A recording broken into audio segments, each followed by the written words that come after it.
Hello दोस्तों। तो आज की इस वीडियो में मैं फिर से ड्रैगन डिवॉर्म मैच के सीजन 2 के 7th पार्ट को एक्सप्लेन करूंगा। तो अगर आप सभी लोगों ने इसके पिछले पार्ट को नहीं देखा तो पहले जाकर आप वो देख सकते हो, लिंक डिस्क्रिप्शन में मिलेगा। और अगर चैनल पर नए हो तो चैनल को सब्सक्राइब कर देना, वीडियो को लाइक कर देना। तो पिछले एपिसोड में हमने देखा था कि मास्टर डालिया रसल का एक छोटा सा टेस्ट लेती है और मास्टर डालिया के उस टेस्ट में रसल काफी आसानी से पास हो जाता है, जिसके बाद रसल को मास्टर डालिया की तरफ से एक्नॉलेजमेंट हासिल हो गई थी। और फिर रसल अपने पास मौजूद विंड एसेंस और सभी के सभी माना स्टोन्स को एब्सॉर्ब कर लेता है, जिसके बाद रसल प्रिंसेस के साथ मुलाकात करता है। और जैसा कि हम सभी लोगों को पता है कि प्रिंसेस रसल को पसंद करती हैं, तो इन दोनों को मिंगल करने के लिए सिस्टम ने भी रसल को एक टास्क दे दिया था कि उसे प्रिंसेस की फीलिंग्स का जवाब देना है। लेकिन इस चीज को करने के लिए रसल काफी ज्यादा शर्मा रहा था। तो अब स्टोरी के आगे हम देखते हैं, जहाँ प्रिंसेस के ये पूछने पर क्या तुमने अपने टूर के दौरान मुझे याद किया था,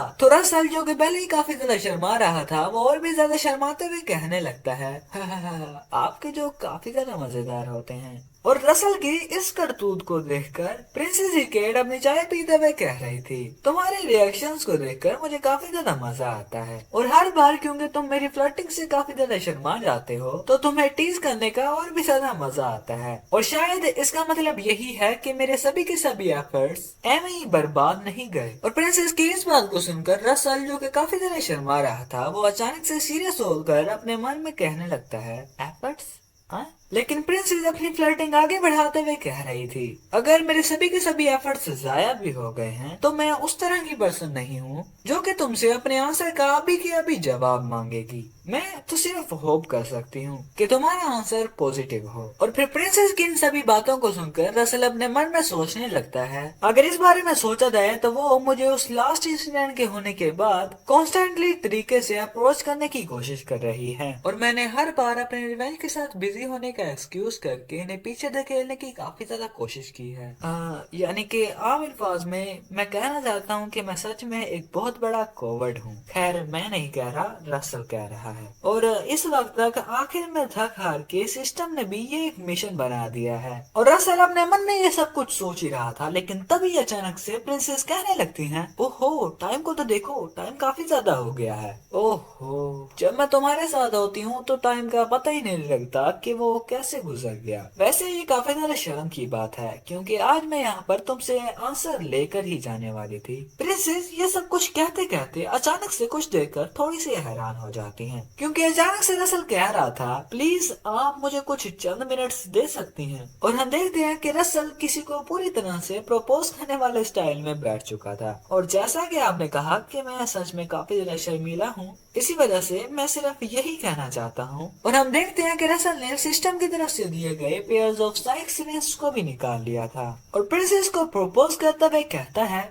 क्या आप मेरी फ्यूचर वाइफ बनेंगी। और ये सब कुछ कहते हुए रसल का मुंह टमाटर की तरह लाल हो गया था और प्रिंसेस भी रसल को यूं अचानक से प्रपोज करता देखकर काफी ज्यादा हैरान हो गई थी और फिर काफी ज्यादा हंसते हुए कह रही थी, सीरियसली क्या तुमने भी मेरे मूड को यूं ऑफ होता हुआ महसूस कर लिया था। मगर ये काफी ज्यादा अजीब है क्योंकि तुम्हारी वर्डिंग्स ने मेरा जो मूड ऑफ हो रहा था वो अचानक से काफी ज्यादा स्वीट कर दिया। ये कहते हुए प्रिंसेस रसल की तरफ से बढ़ाई गई उन रिंग्स में से एक उठा लेती है और फिर रसल को कहने लगती हैं कि जैसा कि तुमने कहा, मैं भी तुम्हारे साथ ही अपने फ्यूचर को डिसाइड करने की प्लानिंग कर रही थी और तुम्हें भी इस चीज के लिए प्रिपेयर हो जाना चाहिए। जिसके बाद सीन शिफ्ट होता है और हमें कुछ हाथियों को दिखाया जाता है, जहाँ पर कुछ लोगों की बातों से हमें पता चलता है कि आज प्रिंसेस और रसल की शादी है और इन हाथियों और ऊंटों पर आए हुए लोग किल किंगडम की तरफ से मेहमान हैं। और फिर हमें कुछ न्यू कैरेक्टर्स दिखाए जाते हैं जिनके बारे में जान लो कि ये गोल्डन सैंड ड्यून्स के अराउंड प्रिंस सेरोन और उसके साथ जो बुढ़ी शख्सियत है वो ग्रेट शैमान कासा है, जहाँ प्रिंस सेरोन आस पास आए हुए इतने ज्यादा मेहमानों को देखकर कहने लगते हैं, ये सब कुछ कितना ज्यादा एनोइंग है, सिर्फ ये एक शादी तो है। अपने प्रिंस की आवाज सुनकर ग्रेट शैमन कासा कहने लगते हैं, हाँ क्योंकि ये सब कुछ इस वजह से है क्योंकि एक बच्चा जो कि सिर्फ 20 साल का है वो एक सिक्स सर्कल का मेज बन चुका है। ग्रेट शैमान की इस बात को सुनकर प्रिंस सैरोन कहने लगते हैं, क्या तुम सच में इस बात में बिलीव करते हो, क्योंकि जहाँ तक मुझे लगता है ये एम्पायर के खिलाफ अपने अलाइज को बढ़ाने के लिए एक बहुत बड़ी चाल है। तो ग्रेट शैमान दोबारा से कह रहे थे,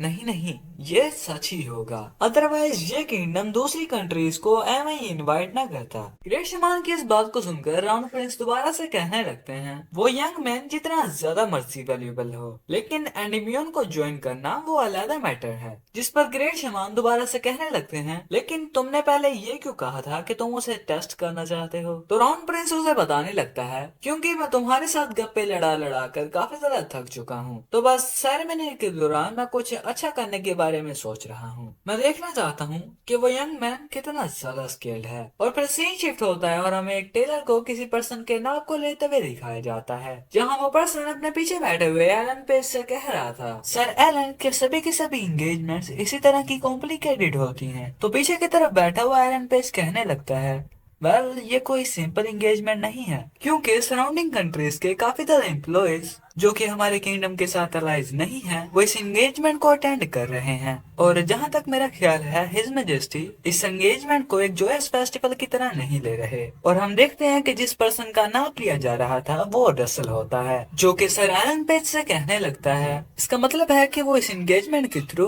कुछ पॉलिटिकल अचीवमेंट भी हासिल करना चाहते हैं। जिस पर एलन पेज दोबारा से रसल को बता रहा था, हाँ, क्योंकि ये सिर्फ रॉयल पावर को सोलिडिफाई करने के लिए नहीं है, ये एक ऐसी स्टेज है जहाँ पर हम एंडीमियन की पावर को शो ऑफ कर सकते हैं। एलन पेज की इस बात को सुनकर रसल अपने मन में सोच रहा था, एंडीमियन की स्ट्रेंथ को शो ऑफ करना। देखा जाए तो एंडीमियन जिस चीज का शो ऑफ कर रहा है वो मैं ही हूँ। अपने मन में ये सोचते हुए रसल कहने लगता है, तो इसका मतलब है कि मेरा रोल काफी ज्यादा क्रूशियल होने वाला है। तो एलन पेज रसल को एटिकेट्स बताना शुरू कर देता है कि जैसे वो एक बहुत बड़ा आदर्श बालक और रसल एक छोटा सा बच्चा है। और फिर अगले ही सीन में हमें सेरेमनी की तरफ दिखाया जाता है, जहाँ पर हम काफी ज्यादा जाने पहचाने चेहरे देख पाते हैं, और वो सभी लोग रसल की एंगेजमेंट से काफी ज्यादा खुश थे। और फिर अनाउंसमेंट होना शुरू हो जाती है। हिकेट रेथमोस, जो कि एंडीमियन रॉयल फैमिली की फर्स्ट हायर है, वो स्टेज पर पधार रही हैं। और दूसरी तरफ से काउंट रसल रेमंड, जो कि हमारी प्रिंसेस के दूल्हे साहिब हैं, वो तशरीफ ला रहे हैं। और रसल को स्टेज की तरफ जाता देखकर कुछ लोग फुसफुसाना शुरू कर देते हैं, क्या वो यंग मैन सच में टावर मास्टर से स्पार कर चुका है? मैं इसे जितनी बार भी देख रहा हूँ, ये तो मुझे इतना इम्प्रेसिव नहीं लग रहा।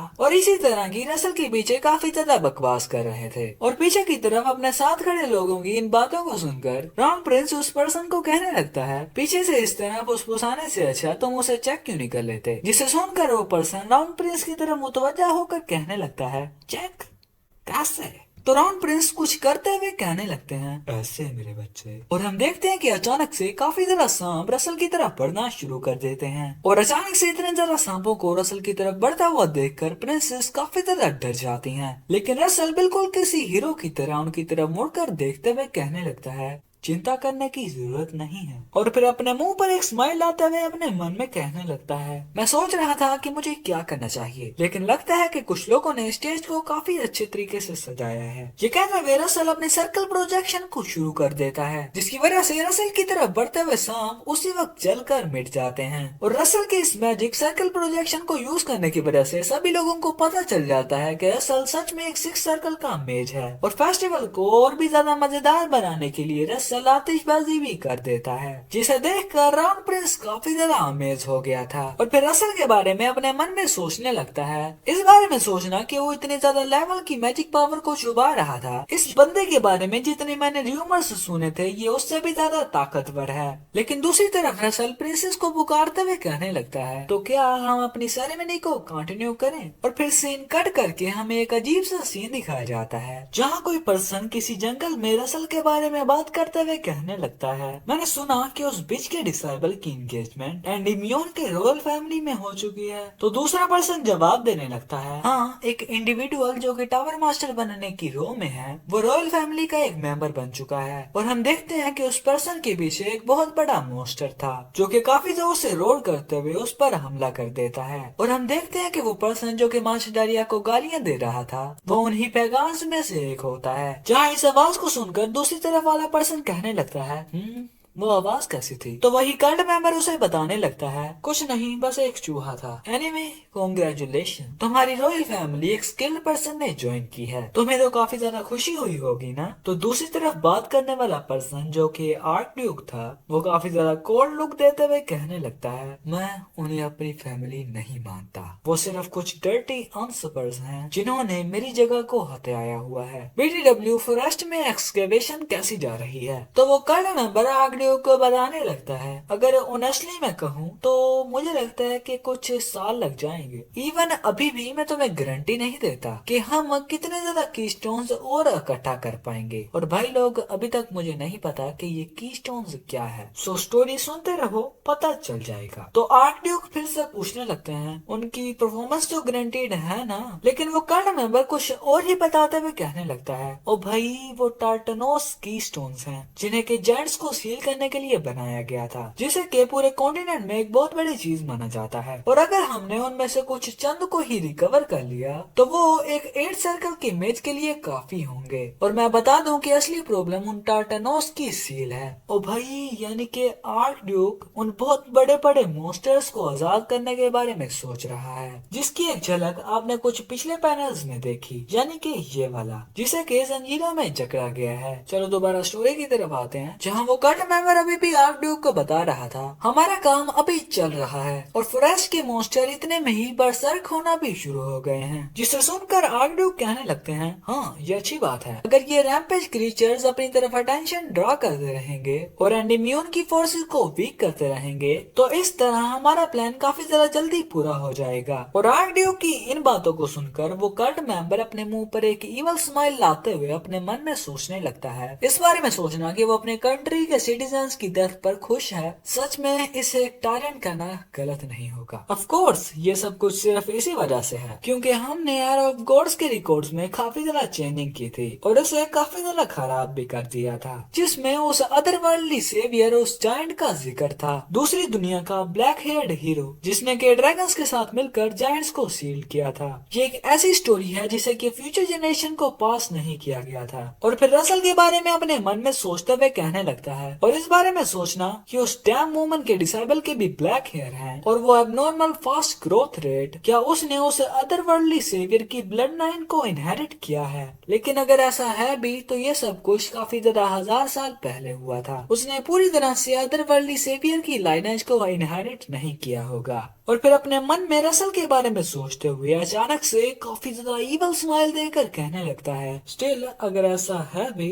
मैं उसके खिलाफ थ्रेट्स के लेवल को काफी ज्यादा बढ़ा दूंगा। और फिर अगले ही सीन में हमें काफी ज्यादा नोबल्स को रसल को घेरे हुए दिखाया जाता है, जहाँ सभी के सभी लोग रसल को अपना इंट्रो दे रहे थे। जिनके दरमियान में खड़ा हुआ रसल, जिसे कि काफी ज्यादा ऑकवर्ड फील हो रहा था, वो अपने मन में सोचने लगता है, कंट्री साइड के नोबल्स, लोकल टेरिटरीज के लॉर्ड्स और इवन के दूसरी कंट्रीज के नोबल भी, इन सभी के बीच खड़ा होकर मुझे काफी ज्यादा अजीब लग रहा है और मुझे लगता है कि मेरे ये 3 दिन काफी ज्यादा बिजी होने वाले हैं। लेकिन तभी अचानक से रसल को पीछे से कोई आवाज लगाता है और हम देखते हैं कि रसल को आवाज लगाने वाले प्रिंस सैरोन थे, जो कि काफी ज्यादा फॉर्मली तरीके से रसल को इंट्रो देते हुए कह रहे थे, मैं गोल्डन सैंड ड्यून का प्रिंस सैरोन हूँ। जिस पर्सन को देखते हुए रसल अपने मन में याद करने लगता है, ये तो वही पर्सन है जिसने के एंगेजमेंट के वक्त मेरा टेस्ट लिया था। उस बारे में याद करते हुए रसल उनसे हैंडशेक करते हुए कह रहा था, आपके उस गिफ्ट के लिए काफी ज्यादा शुक्रिया, लेकिन अगली बार जब आएंगे तो कुछ और लाना, क्योंकि मुझे स्नेक्स बिल्कुल भी नहीं पसंद। और असल की इस बात को सुनकर प्रिंस सैरोन भी कहने लगते हैं, हाँ हाँ, मैं अगली बार से याद रखूंगा। और कुछ देर के लिए वहाँ पर ऑकवर्डनेस का माहौल हो गया था, लेकिन फिर अचानक से रसल कहने लगता है, तो क्या आप मेरी तरक्की से सेटिस्फाइड हैं? और असल की इस बात को सुनकर प्रिंस सैरोन अपने मन में सोचने लगते हैं, यूजुअली जब लोगों को टच किया जाता है तो वो काफी ज्यादा गुस्सा हो जाते हैं, और मैं भी इस बारे में काफी ज्यादा परेशान था कि ये किस टाइप का पर्सन होगा। और फिर रसल की बात का जवाब देते हुए कहने लगते हैं, गोल्डन सैंड ड्यून्स के प्रिंस होने की वजह से एंडीम्यून मुझे अलायंस के लिए दावत तो देगा ही, क्या ये जवाब तुम्हारे क्वेश्चन के लिए ठीक था? और फिर रसल हमें गोल्डन सैंड ड्यून्स के बारे में बताने लगता है कि गोल्डन सैंड ड्यून्स कॉन्टिनेंट की रिचेस्ट कंट्री में से एक है। अगर वो हमारे साथ अलायंस बना लेते हैं तो एम्पायर से जंग के दौरान ये हमारे लिए काफी ज्यादा ग्रेट हेल्प साबित होगी। लेकिन फिर अचानक से प्रिंस अरुण कहने लगते हैं अपनी कंट्रीज के दरमियान अलायंस बनाने से अच्छा मैं तुम्हारे साथ अलायंस बनाना पसंद करूंगा काउंट रेमंड, क्योंकि मैं पॉलिटिक्स खेलने से अच्छा इन्वेस्टमेंट करने में बेटर हूँ और इसी वजह से तुम्हें काफी ज्यादा जल्दी से एयर सर्कल का यंगेस्ट मेज बनना होगा। और प्रिंस अराउंड की इस बात को सुनकर असल काफी ज्यादा अजीब सी शक्ल बनाकर हंसते हुए कहने लगता है वो एक प्रिंस से अच्छा मुझे एक बिजनेसमैन लग रहा है, लेकिन अगर ऐसा है। और फिर प्रिंस अराउंड से हाथ मिलाते हुए कह रहा था हाँ मैं भी ये अलायंस बनाना चाहता हूँ। और फिर अगले ही सीन में हमें रसल और प्रिंसेस के कमरे का सीन दिखाया जाता है जहाँ पर रसल काफी ज्यादा थका हारा अपने बेड पर लेटा हुआ था और कह रहा था फाइनली ये खत्म हुआ। ये 3 दिन काफी ज्यादा थका देने वाले थे। जहाँ अचानक से वहाँ पर प्रिंसेस भी आते हुए कहते हैं मैं हैरान नहीं हूँ कि तुम इतने ज्यादा क्यों थक गए हो, क्योंकि आमतौर पर तुम इस तरह के इवेंट्स अटेंड नहीं करते। और हम देखते हैं कि प्रिंसेस अपने साथ कुछ डॉक्यूमेंट्स भी लाई थी। जहाँ अचानक से वहाँ पर प्रिंसेस को देखकर रसल उसके पास आते हुए कहता है विकेट ये सब कुछ क्या है। और ये कहते हुए रसल ने प्रिंसेस से वो सारे डॉक्यूमेंट्स ले लिए थे। और रसल के सवाल का जवाब देते हुए प्रिंसेस कहने लगती है हमारी एंगेजमेंट सेरेमनी की वजह से काफी ज्यादा काम रह गया था, इसी वजह से अब मुझे ओवर टाइम करना पड़ रहा है। और फिर किसी जगह पर बैठते हुए कहने लगती हैं मैं ये सब कुछ अपने ऑफिस में ही खत्म करना चाहती थी, लेकिन मुझे अपने फियांसे को देखना था इसीलिए मैं यहाँ पर चली आई। और प्रिंसेस के इस थोड़े से ही फ्लर्ट से रसल फिर से काफी ज्यादा शर्मा जाता है और प्रिंसेस को कह रहा था आप मुझसे फिर से फ्लर्ट करके मुझे टीज कर रही है ना। और फिर अचानक से एक लिफाफे को पकड़ते हुए कहने लगता है ये क्या है, ये डॉक्यूमेंट दूसरों से काफी ज्यादा अलग है। रसल के इस सवाल पर प्रिंसेस उसे बताने लगती हैं हाँ क्योंकि ये तुम्हारे लिए जो है। जिस डॉक्यूमेंट को पढ़ते हुए रसल कहने लगता है आउटसाइड रिसर्च के लिए रिक्वेस्ट लेटर। लेकिन प्रिंसेस रसल को बता रही थी हाँ मैंने ये रिक्वेस्ट तुम्हारे बिहाफ पर ही बनाई है और अब तुम जहाँ जाना चाहते हो जा सकते हो, तुम्हें कोई नहीं रोकेगा। वैसे क्या ये चीज जरूरी नहीं थी। लेकिन दूसरी तरफ रसल जो कि इस चीज की वजह से काफी ज्यादा खुश था वो प्रिंसेस को कहने लगता है नहीं। और फिर प्रिंसेस को बैक हक करते हुए कहने लगता है मेरे बारे में सोचने के लिए तुम्हारा बहुत बहुत शुक्रिया। और फिर अचानक से प्रिंसेस दोबारा से कहने लगते हैं इस बारे में सोचना कि तुम्हारे लिए मेरा सिर्फ यही करना तुम्हें काफी ज्यादा खुशी दिला रहा है। मुझे लगता है कि यही वो रीजन है जिसकी वजह से लोग शादियां करते हैं। और एंगेजमेंट सेरेमनी खत्म होने की वजह से या फिर कुछ दूसरी चीजों की वजह से सडनली मैं काफी ज्यादा थकी हुई महसूस कर रही हूँ और मुझे लगता है कि हमें लाइट्स बंद कर देनी चाहिए। और प्रिंसेस की इन बातों को सुनकर रसल अचानक से काफी ज्यादा हैरान हो गया था और फिर उन दोनों का शुरू हो जाता है। और फिर समझ जाओ कि आगे क्या हुआ होगा, तो मुझे उस चीज को एक्सप्लेन करने की जरूरत नहीं है। खैर अगले ही सीन में हमें सिटी स्टेट अलायंस नाजे की तरफ दिखाया जाता है जहाँ फ्रीलांसर ऑफिस के अंदर कोई पर्सन किसी पर्सन पर काफी ज्यादा गुस्सा होकर कह रहा था क्या ये नाजे के अंदर एक बहुत बड़ा ऑफिस नहीं है। जहाँ आने से पहले मैंने सोचा था कि तुम मेरे लिए काफी ज्यादा मददगार साबित होगे, लेकिन तुम तो बिल्कुल ही नाकारा हो और हमारे पास कुछ चंद ही थर्ड सर्कल के मेजेस हैं और तुम्हें भी पता है कि सिर्फ फोर्थ सर्कल के मेज ही पायरेट्स के खिलाफ रिबेल कर सकते हैं। लेकिन तभी अचानक से उनके पीछे कोई आते हुए कहने लगता है क्या आप किसी फोर्थ सर्कल के मेज के पीछे हैं। जिस पर्सन को अचानक से बोलता हुआ देखकर वो पर्सन जो कि पहले झड़क रहा था वो उसे कहने लगता है तो अब तुम कौन हो, तुम्हारा आईडी टोकन मिल सकता है। यहाँ उस पर्सन ने भी अपना आईडी टोकन पकड़ा दिया था जिसे वो पर्सन पढ़ने लगता है नेम रेडमन लुइस, 38 साल का, फ्रीलांस विद नो एफिलिएशन और एक फोर सर्कल मेज। और फिर वो पर्सन अपने हुडी उतारते हुए कहने लगता है let me introduce my self formally, मेरा नाम रेडमन लुइस है। और असल में ये पर्सन रेडमन लुइस नहीं बल्कि अपना रसल रेमंड है जो कि अपना भेष बदल कर यहाँ पर आया हुआ है। और फिलहाल के लिए मैं इसे रसल नहीं बल्कि रेडमन ही बुलाऊंगा। जहाँ रेडमन उस पर्सन को कह रहा था कूलेल आइलैंड जाने के लिए मैं तुम्हारे साथ एक रिक्वेस्ट करना चाहता हूँ। और फिर अगले ही सीन में हमें एक शिप को दिखाया जाता है जिसके अंदर ही रेडमन ट्रैवल कर रहा था। जहाँ रेडमन अपने मन में सोचने लगता है मैं आशा करता हूँ कि कूलेल आइलैंड पहुँचने से पहले यहाँ पर कोई भी प्रॉब्लमेटिक चीज ना हो। और रेडमन अपने मन में ये सब कुछ सोच ही रहा था, अचानक से पीछे से उसे एक पर्सन आवाज लगाते हुए कहने लगता है अपने आप को इतना ज्यादा भी नेक मत बनाओ, आओ और मेरे साथ ड्रिंक करो। और हम देखते हैं कि वो अपने मैजिक से कुछ ग्लासेस को हवा में फ्लोट करा रहा था। और उस पर्सन की इस बात को सुनकर दूसरे वाला पर्सन कहने लगता है हम इस तरह से अपने मिशन के दौरान ड्रिंक नहीं कर सकते कार्ल। जहाँ कार्ल हंसते हुए कहने लगता है, और हम इतना भी ज्यादा पीने नहीं वाले कि हम ड्रंक हो जाएं। और हमें इस पर्सन के बारे में बताया जाता है कि इसका नाम कार्ल नाइमैन है और ये एक 4 सर्कल का मेज है। और इसी के साथ वाला दूसरा पर्सन एडन आउल है जो कि एक 3rd सर्कल का मेज है। और फिर कार्ल उन दोनों को कहने लगता है, तुम्हें लगता है कि ये एक नॉर्मल लिक्वर है? नहीं, ये तो बियर है जिसे कि मैं खुद को चिल करने के लिए पीता हूँ। और कार्ल के इतना ज्यादा इंसिस्ट करने की वजह से एडन खून के आंसू बहाते हुए बियर को पीते हुए कहने लगता है, अच्छा अच्छा बाबा, मैं पी रहा हूँ। और फिर कार्ल अपने मैजिक से उस पेड़ के मग को रिडमन के पास ले जाकर कहने लगता है, रिडमन तुम्हारा क्या ख्याल है, क्या तुम इसे पियोगे? तो रिडमन यानी कि रसल उस पेड़ के मग को पकड़ते हुए कहता है, a cold mug of beer, हाँ क्यों नहीं, मैं भी पीऊंगा। तो कार्ल जोर जोर से हंसते हुए कहने लगता है, हा हा हा हा हा, ये हुई ना असली मर्दों वाली बात। और उस बेर के मग को पीते हुए रसल अपने मन में सोचने लगता है, मैंने कभी एक्सपेक्ट नहीं किया था कि मैं एडन आउल को यहाँ पर मिलूंगा। और फिर रसल हमें इस पर्सन के बारे में बताना शुरू कर देता है। फ्यूचर में ये पर्सन पूरे एकेडमिक वर्ल्ड में ग्रेड वेव का कारण बनेगा, जिस वक्त ये किसी पोशन की एफिशिएंसी को 20% से बढ़ाने में कामयाब होगा। लेकिन क्योंकि इसे आर्कड्यूक बिस्मार्क ने स्पॉन्सर किया था, तो इसे ना चाहते हुए भी अपनी रिसर्च को एम्पायर को देना पड़ा था। लेकिन इस बार एनिम्यून उस चीज को लेगा। और फिर रिडमन भी एडन को कहने लगता है, हाँ हाँ कोई बात नहीं एडन, पी लो। और फिर अचानक से रिडमन कहने लगता है, कार्ल मैंने तुम्हारी ब्रेसलेट से एक फ्लो ऑफ माना को फील किया है, क्या वो किसी टाइप का आर्टिफैक्ट है? और रिडमन के मुंह से इस बात को सुनकर कार्ल काफी ज्यादा हैरान हो जाता है और फिर अचानक से कहने लगता है, ओ ये, अहम अहम, हाँ तुमने सही कहा जाता है कि इसे पहनने से हमारे माइंड क्लियर हो जाता है। और जैसा कि हमने अभी बियर पी है तो क्यों ना थोड़े से कार्ड खेल लिए जाए। ये कहते हुए वो कार्ड्स को शफल कर ही रहा था, लेकिन तभी अचानक से कोई चिल्लाना शुरू कर देता है, पायरेट्स पायरेट्स पायरेट्स ने हमला कर दिया।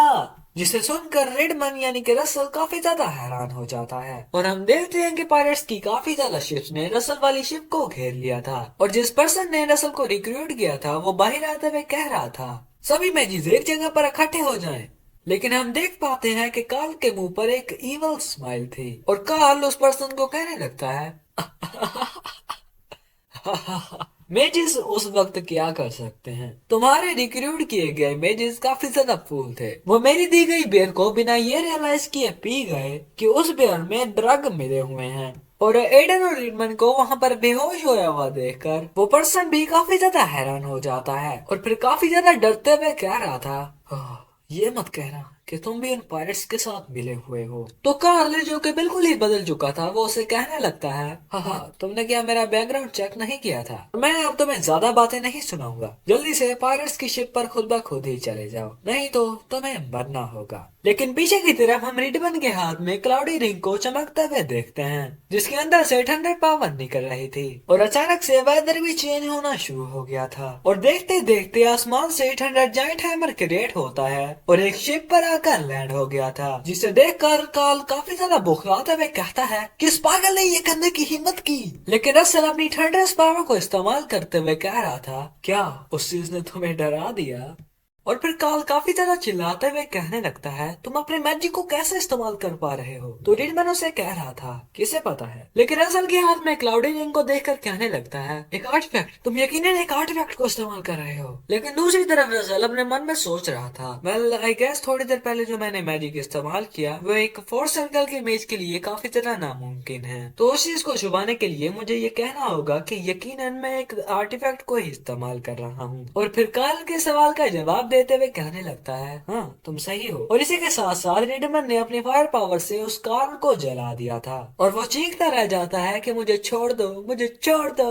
लेकिन रसल उस पर बिल्कुल भी रहम नहीं दिखाता और उसे मार दिया था। और कार्ल को अपने सामने मरा हुआ देखकर वो पर्सन कहने लगता है, मुझे यकीन नहीं आ रहा कि कार्ल एक पायरेट था, लेकिन रिडमन तुम्हें इस बारे में कैसा पता चला? तो रिडमन उसे बताने लगता है, हाँ मुझे उस वक्त शक हुआ जब मैंने उसके हाथ में एक आर्टिफैक्ट को बहने हुए देखा, क्योंकि क्योंकि वो एक ऐसा आर्टिफैक्ट है जो कि यूजर की माना को लीक करता रहता है, जो कि प्रोबेबली अपनी लोकेशन को एक्सपोज करने के लिए इसकी एक बहुत बड़ी चाल थी, ताकि पायरेट्स काफी आसानी से हम तक पहुंच सकें। लेकिन पीछे से कोई कहने लगता है, सर पायरेट्स काफी ज्यादा करीब आ गए हैं और सभी के सभी हम पर अटैक कर रहे हैं। और उन पायरेट्स को अपने काफी ज्यादा करीब देखकर वो पर्सन अपने मन में सोचने लगता है, इवन के रीडमन जो कि फोर्स सर्कल पर है, उसके लिए भी इन पायरेट्स को संभालना काफी ज्यादा मुश्किल होगा। और ये कहते हुए वो काफी ज्यादा परेशान नजर आ रहा था। लेकिन पीछे की तरफ रसल कहने लगता है, मैं अभी थोड़ी देर में आया, तब तक तुम एडन का ध्यान रखो। और उस पर्सन के पूछने पर कि कहाँ जा रहे हो तुम, तो रसल मुस्कुराते हुए कहने लगता है,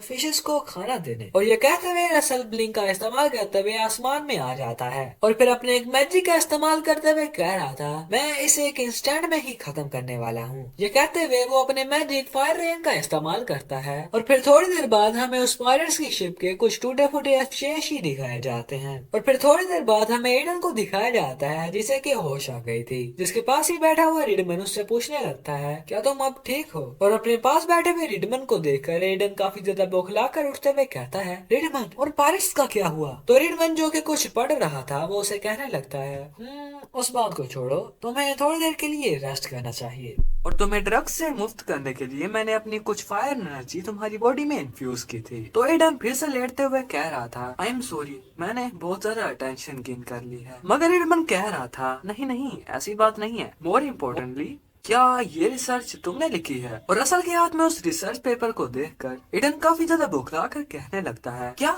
तुम्हारे पास ये कैसी आई? तो रिडमन उसे बताने लगता है, जब मैं तुम्हें इस कमरे में ला रहा था तो ये तुम्हारी बॉडी से नीचे गिर गई थी और जब मैंने इसे पढ़ा तो इस बारे में सोचना कि ये किसी पोशन की एफिशिएंसी को काफी हद तक इंक्रीज कर सकता है।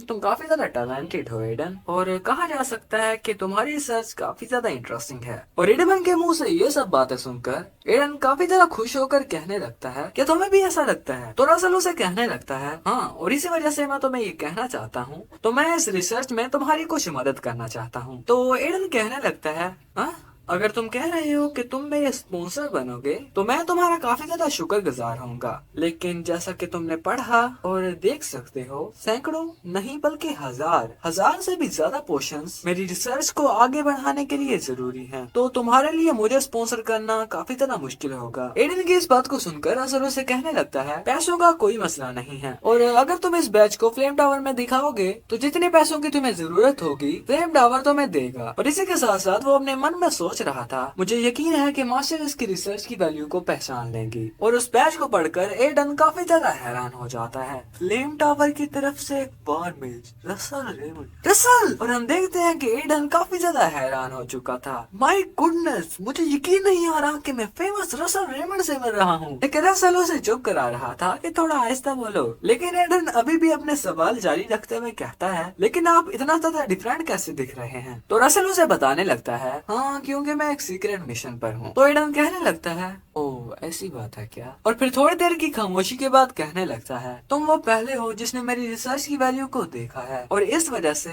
मैं यानी कि एडन आउल आप जैसा कहोगे आपको फॉलो करूंगा।